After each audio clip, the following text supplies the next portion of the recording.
Welcome back to the lecture series in NPTEL on bioelectricity. So, in the last lecture, we initiated the patch clamp. In the last half of the lecture, I introduced the patch clamp. So, we talked about how you develop the electrodes, and I told you that there are the name itself called clamp. So, essentially you are clamping a part of the membrane, and at one part of the membrane, by following the equivalent circuit model, you can clamp two parameters. Either you can clamp the current, that is why it is called current clamp, or you can clamp the voltage, it is called voltage clamp. So, we will resume our discussion from that point, that what all parameters you can measure. Okay. So once again we are into lecture 11. So, resuming on patch clamp. Okay. So, this is where we were. So, in the last lecture, while I was giving you the dimensions, I told you that this technique helps you to approach a finite number of ion channels. So, just to have a recap what I was trying to tell you, if we call this as a membrane, this is the membrane structure you have, and on that you have these embedded channel structures which are sitting along. These are the embedded channels all along it.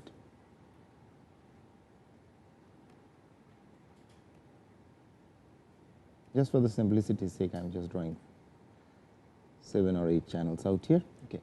And then your patch pipette, which has a dimension of around 1 micron tip, something like this. You can really hold a finite number of channels under the patch. So, what you do once you, so this is just slightly advanced. So, let me come back. What you do once you have the electrodes ready with you. So, now what you are having is essentially you have something like this. You have pulled it and with a tip like this and something like this. Okay. Now, you have two options. You can fill this electrode either with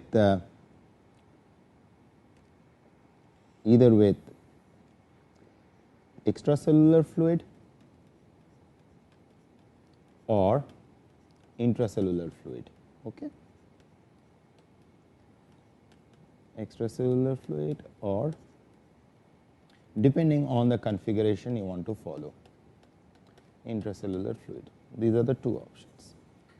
So, now once again let us draw the patch electrode. Here we have the patch electrode, and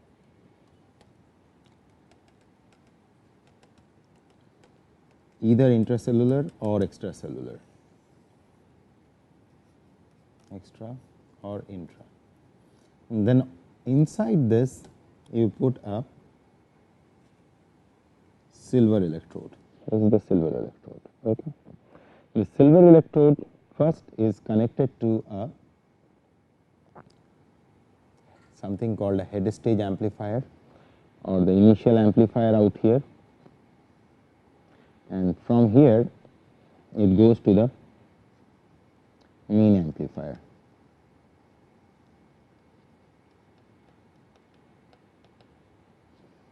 And whereas you have another electrode which is your ground electrode, which is, let us show it like this, which is essentially going here. So, here you have the main amplifier, and here you have the ground electrode, and in between you have something called a head stage amplifier, which is out here. So, the way it works, you have to understand logic. The way it works, there are two amplifiers here. One is a small head stage amplifier which is picking up all the signals, then it transmits the signal to the main amplifier. In the main amplifier, all these analog signals are being processed. So, what is an amplifier? Amplifier is essentially is a device. Inside it, it contains a very powerful electrometer. That electrometer is essentially measuring the charges and they are amplifying that current, because since you are receiving current at a very small regime, like nanoampere, picoampere. So, you have to really amplify that, okay, in order to distinguish it from the surrounding noise. So, those currents eventually, these are all analog currents you are receiving. These analog currents are now sent to a DAC card, which is a digital to analog to or AD card, okay, analog to digital converter, ADC, analog to digital converter. From analog to digital converter, these now this digitized signal. So, what is happening essentially is like this. So, what you are receiving from the pipette is analog signals. These analog signals are converted into digital signals. These digital signals are then sent to the computer for analysis. Okay. You can really see it in the computer screen. But nowadays, with the modern electronics, what you essentially can do, you can use the computer to give the command also. So, what you need for the signal which is coming from the pipette, like this is coming from the measuring electrode.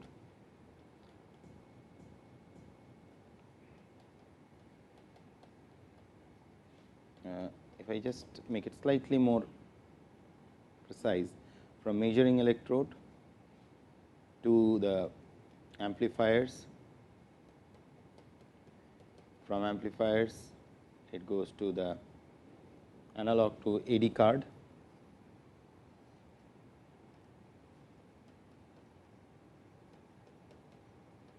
and similarly the same computer now can give a command which will do the reverse route, which it gives a digital command, again a digital command. This digital command is converted into analog command, because that is what a cell will understand. This analog command is eventually sent to the cell. So, it is pretty much a two-way traffic. You can use a computer both for recording as well as giving commands. Though initially when patch clamp was discovered, computer was slowly there is not very many computer, PCs were nowhere there, this was back in 1970s. But the modern electronics has equipped us with all these features that this whole process has become much more smooth. You really can acquire a lot of data. So, coming back where I was stopping. Okay. So, now you have this main amplifier here.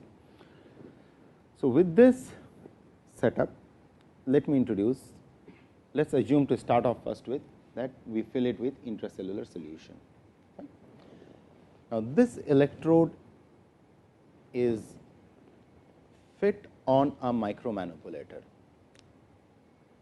So, this micromanipulator where it is fit, it has the potential to make this electrode move in all the three axes. So, essentially if this is connect. So, let us introduce the micromanipulator component here.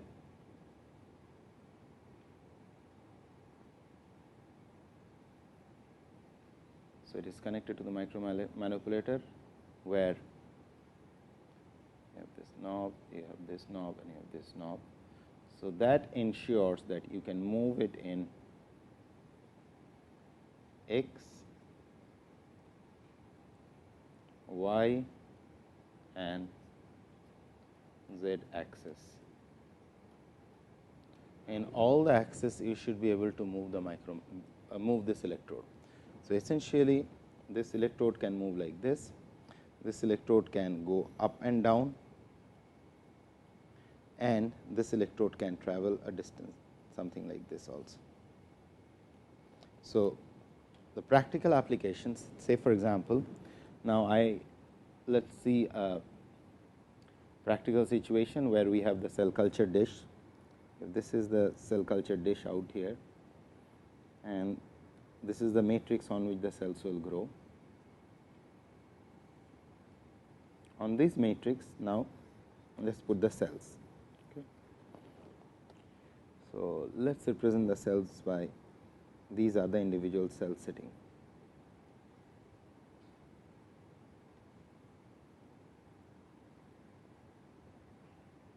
Okay. So, now we want to study the electrical properties of these individual cells. So, let us be slightly more realistic to look through. So, this is the nucleus and the cells are sitting, and here we have a patch electrode with us. Let us put the patch electrode in place.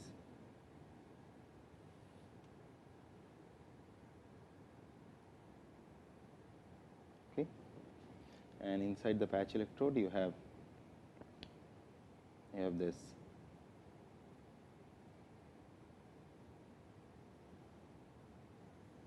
silver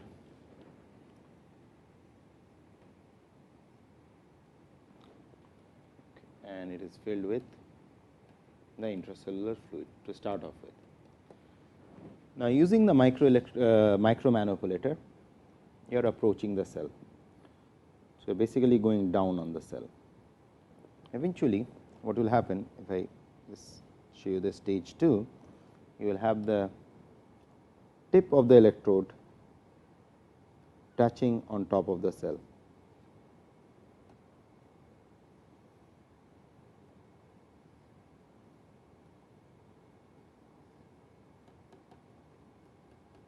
And this is the amplifiers. Okay. So, this is exactly the situation. So, if I represent all the ion channels on top of this cell as something like this, if you consider these black dots are the ion channels on the surface of the cell,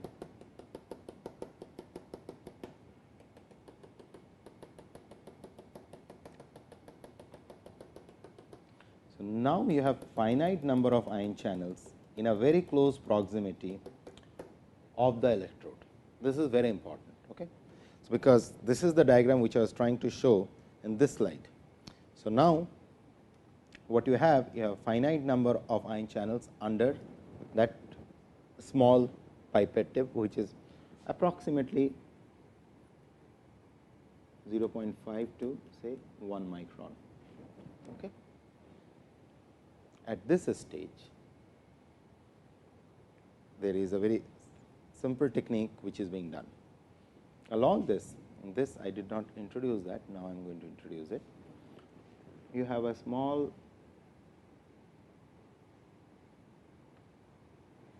tubing which is connected to it for giving a gentle suction. And we will see what happens when you give a gentle suction at this stage. So, let us move on to the next slide. Let us magnify this configuration, so that it makes more sense.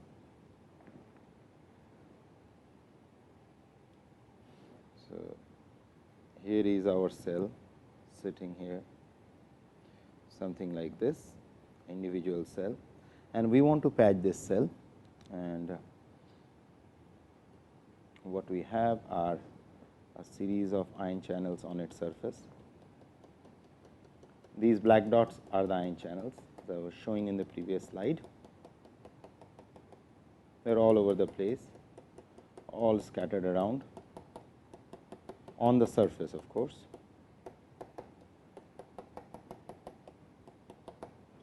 And here you have the nucleus of the cell. So,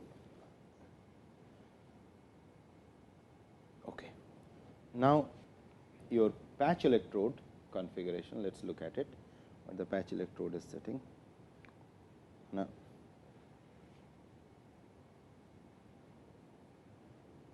much more magnified zone, your patch electrode is sitting something like this.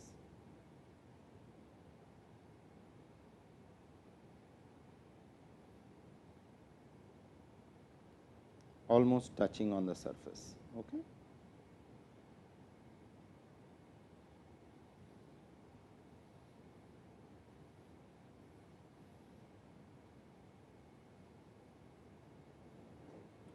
Now, at this point you give a gentle suction. That is what I was trying to show you in the previous slide. You just give a slight suction. What will happen, this particular part of the cell will get inside the patch pipette. Essentially, this is what is going to happen.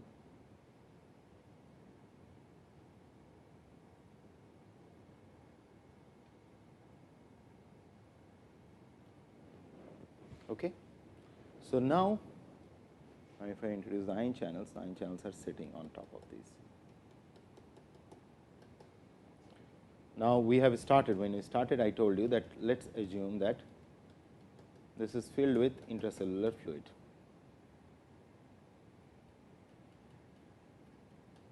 Intracellular fluid, and here we have the silver electrode which is moving to the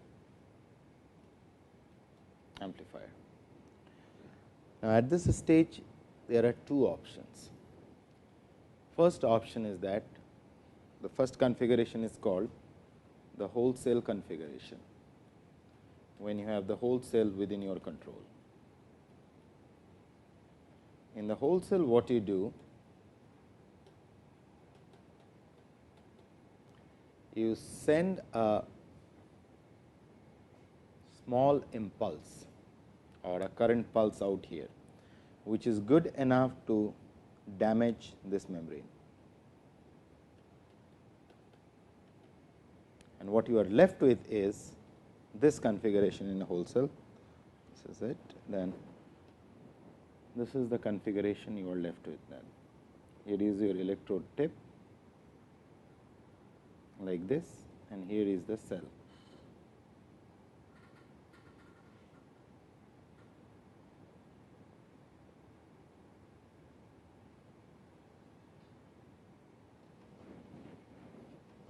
Here is the electrode flowing out. This is the ground electrode, and this is the intracellular fluid filled in it. Okay. Mind it, this is fairly thin. I am just for your understanding, I am showing it slightly bigger. So, this is, since this is intracellular fluid, inside the cell you also have intracellular fluid. So, these fluids have the same osmolarity. So, essentially now your electrode becomes part of the cell. It becomes almost, it is in continuous with the cell. So, whatsoever current which are either moving out or inside the cell out here through these ion channels now could be recorded. Okay. So, this is the first and most I should say most important configuration to understand the whole cell electrophysiology. Now, what all you can do? Let us see the power of this technique. At this stage, you can hold the membrane at different voltages. You can hold the membrane at different voltage and you can measure the current. Or what you can do, you can hold the, you can inject finite amount of current inside this cell and you can measure the change in voltage. So, first of all, let us try to do that. Step 1. So, first of all do the current clamp.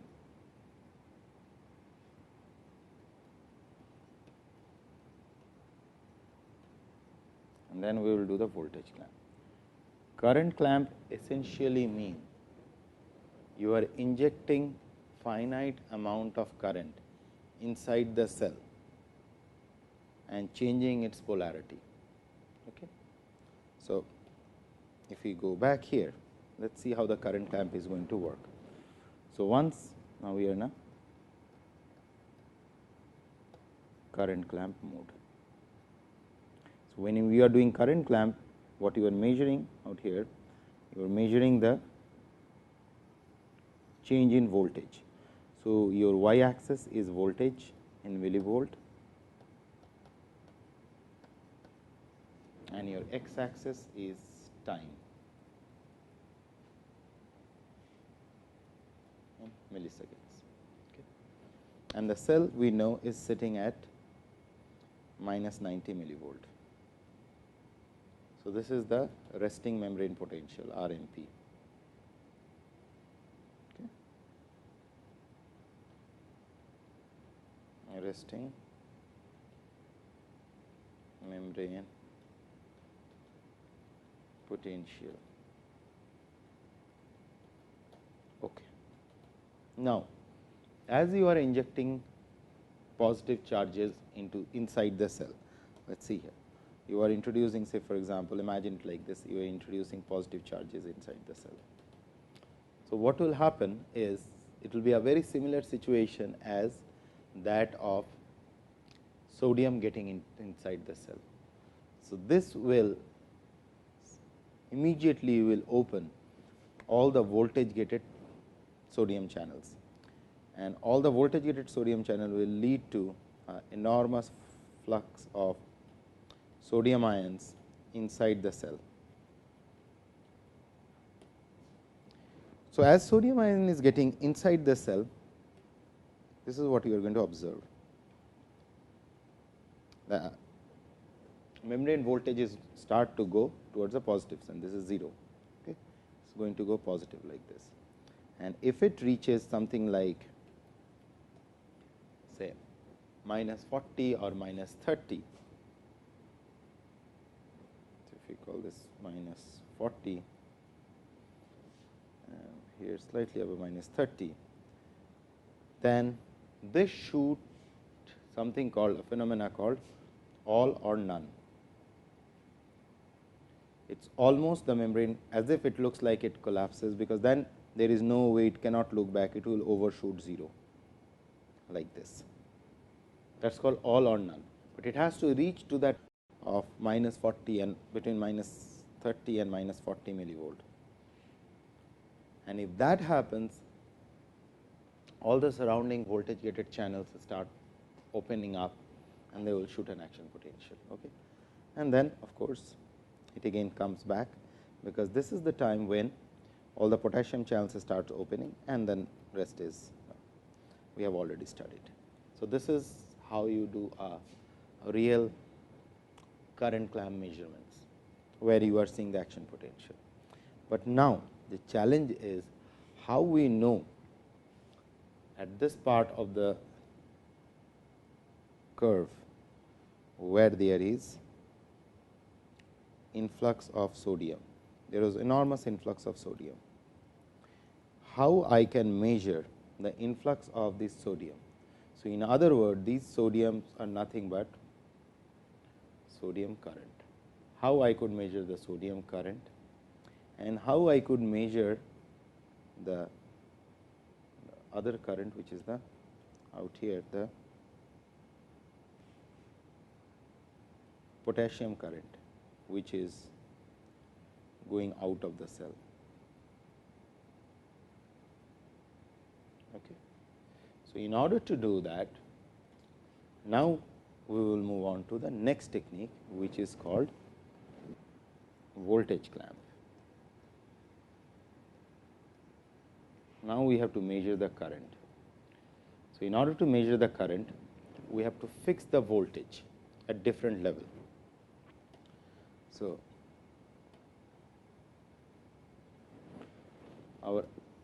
now the way the recording will work is something like this. You are measuring the current in this axis and the y axis, and the x axis you have the time. Current in picoampere or nanoampere, and on this you have the time in milliseconds. Okay. Assume the cell is sitting out here, the baseline.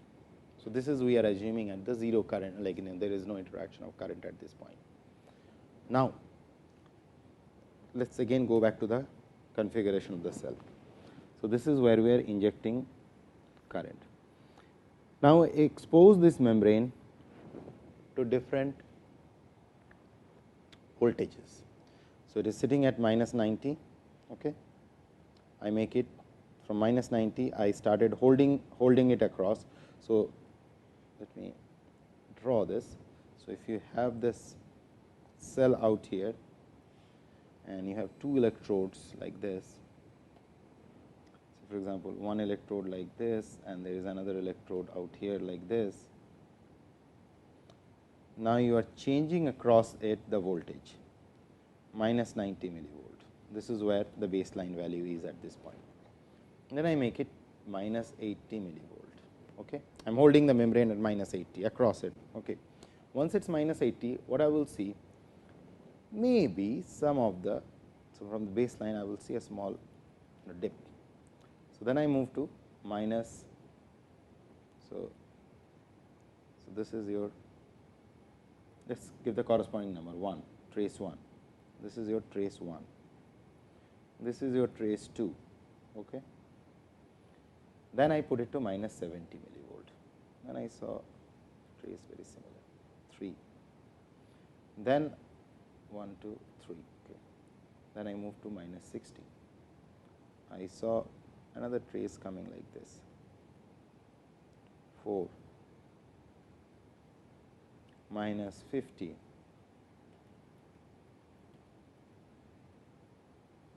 5, minus 40. These are all millivolt. Huh?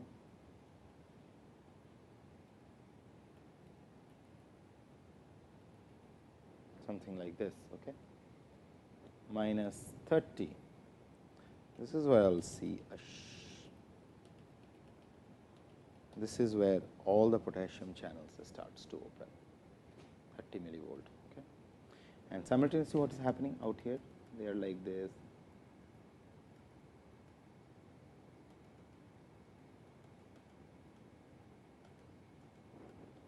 Okay.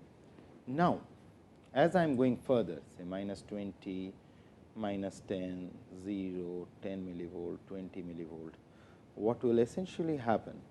These sodium current, which gets activated in a narrow window of out here, they won't any further, they will get closed down. So, now what we will be recording is this side of the circuit. So, by axiom it is being followed that this current, you can show this current on both on the upper side of the axis, but it is generally people follow it to show it like this. So, this part of the circuit, what you are seeing out here of the current is basically your sodium current or any form of inward current, which is entering inside the cell. Okay. And out here what you see are the outward current, or one of the major outward current is the potassium current. Okay. Now, what you see eventually as you are going up with your voltage clamp traces, you will start to see potassium traces like this. And of course, they have a range, and these currents are much more delayed. So, the sodium current, generally these kind of sodium currents are called fast activating and inactivating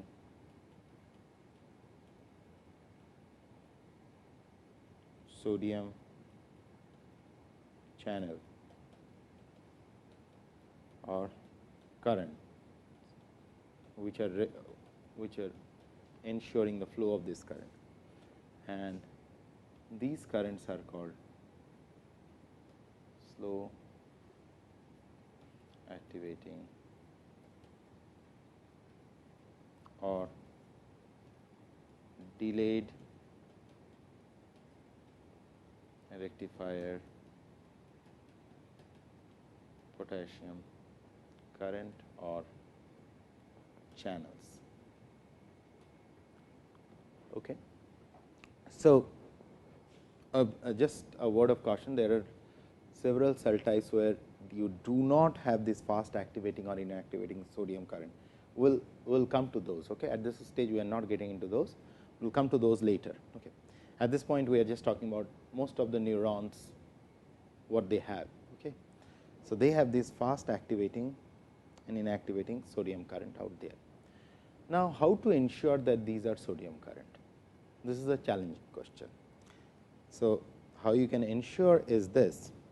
Say for example, one second, you have this cell out here with, let us show the sodium channel in red and show the potassium channel in any other color. Okay. The way you can show this is, say for example, you have a specific a very specific toxin which binds to which binds to the sodium channel. So, for example, it comes and it binds to this sodium channel. So, what you will essentially see is, say for example, this yellow is the toxin what I am putting now, and it is coming and binding to this sodium channel.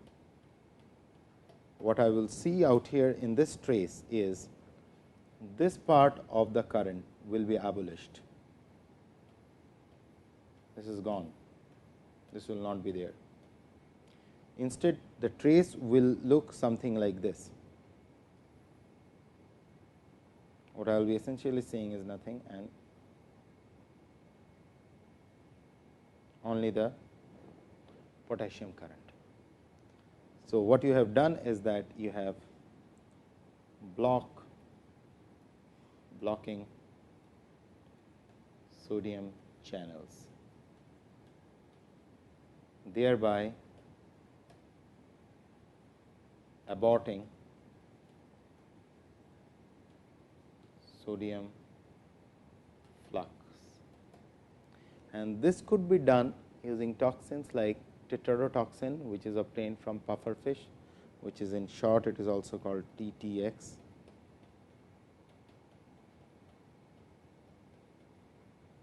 Tetrodotoxin from pufferfish. Okay. This TTX could block the sodium channel. Similarly, if I have another blocker which blocks the potassium channel, what I will see, going back to this, 1 second, let me go back to the then what I can do is that I can abort this part of the current. This will be lost. So, the way the trace will come is something like this.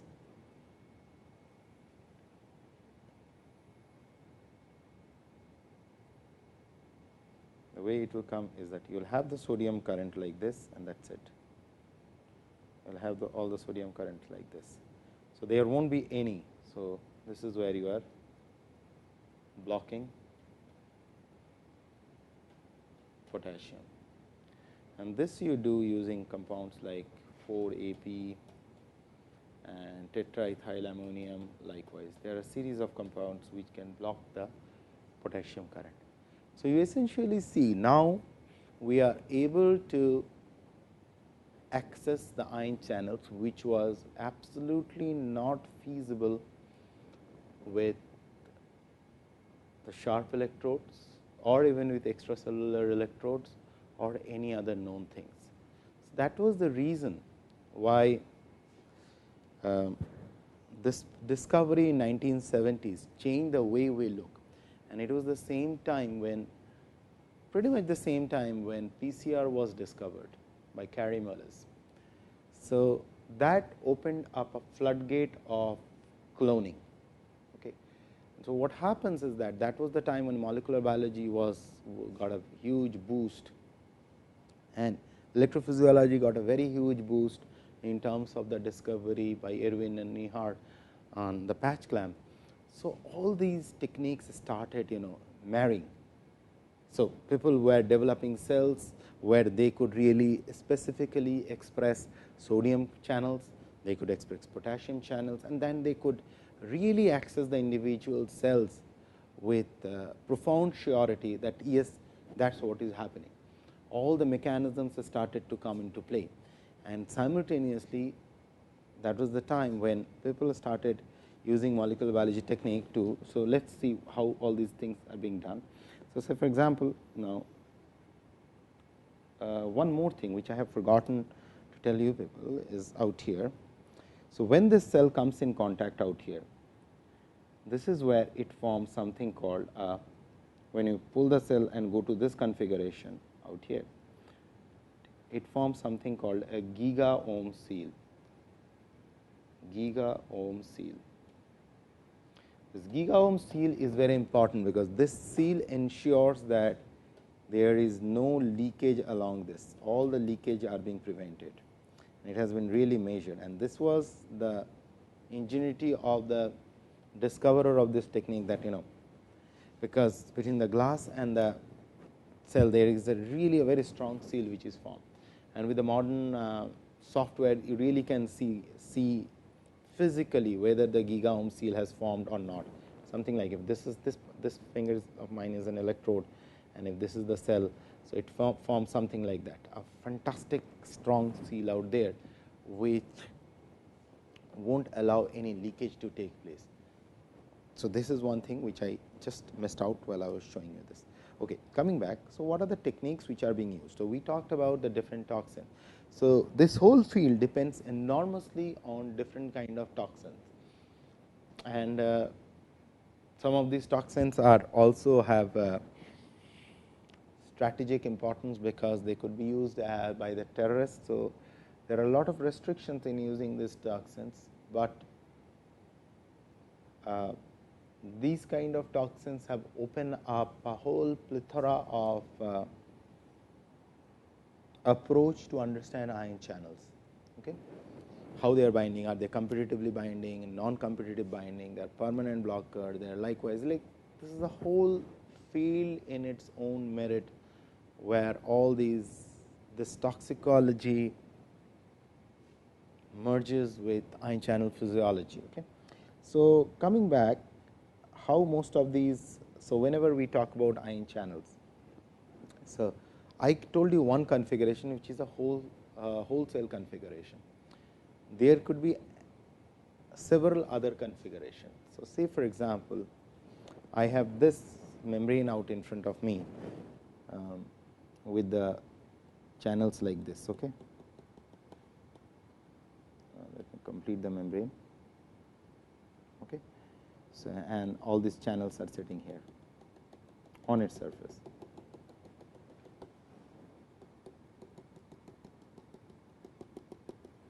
Okay.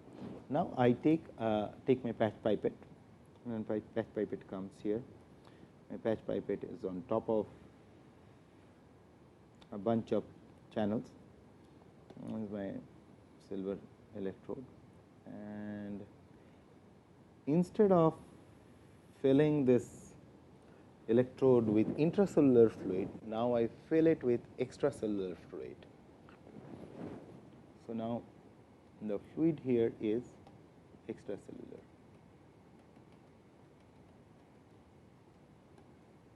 This is extracellular. Fine.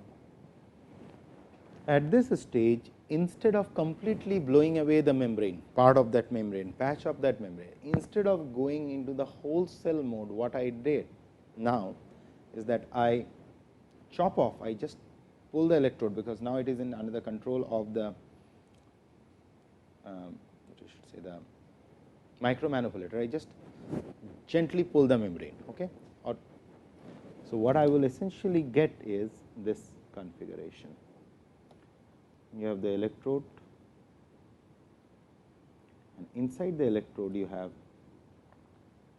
if this is the electrode, what you have is a part of the cell like this, part of the membrane like this, and you have finite number of ion channels in it, and inside this you have the extracellular fluid which is filling it.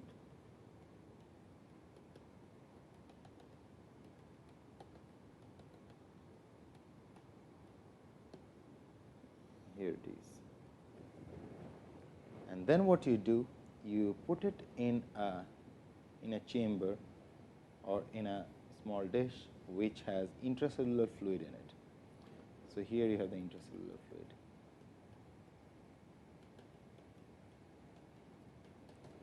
Now what is this configuration essentially tells you is this: you have a complete control of manipulating these ion channels, a finite number of ion channels. Now this is called, this is called inside out patch. Your inside of the membrane is now exposed. So these are special configurations which are being done to,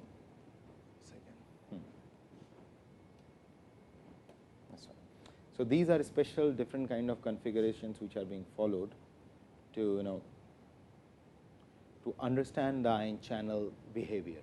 Okay. So what I will do now, I will talk a little bit more about these ones, these individual channels, how they were studied. So I will close in here. What I expect you people really to go through these slides very carefully, because there are a lot of informations here. Go through the patch clamp, understand the concept, understand current clamp and the voltage clamp, and how you really can access the different ion channels. From here, what we will do, we will talk about how the molecular biology techniques helped us in understanding the different ion channel gates, ports, voltage sensor, and all other things. Okay, so I will close in here. In the next class, we will discuss about all those things.